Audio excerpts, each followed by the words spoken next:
పుల్లయ్య మా చిన్న ఆయన వాళ్ళ తండ్రి చిన్న ఆయన చంద్రయ్య. కరెక్టా? ఇప్పుడు మా తాత కరెక్ట్ అని నువ్వే విన్నా. ఇంతమంది తిరిగినాము, చంద్రయ్య ఉన్నాడని చెప్పి నువ్వే నీతోటే వింటున్నా. అదే కానీ చూడలే వాస్తవం. అందరు అదే అంటారు. పుల్లయ్య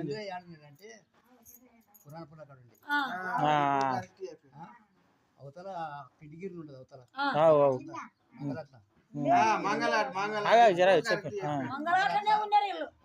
అయితే మంగళాట్ల నేను కాయలమణికి పోయేది పురాణ పొలం. నేను గట్టే గుర్తు మీద పోయినది. నేను పోతే దొరికింది నాకు. మామ నువ్వు ఎక్కడ వచ్చినావు అట్లా ఇట్లా అంటే నాయనే కాలు తెచ్చింది అంటే ఎప్పటిసారి నాకు అప్పుడే వచ్చేది నేను. మొత్తం పూర్వం కాడికి వెళ్ళి వచ్చేది ఇప్పుడు కథ. మరి మీరు ఎక్కడ వచ్చి అయితే దానికి ఏమైతే అయిపోయింది.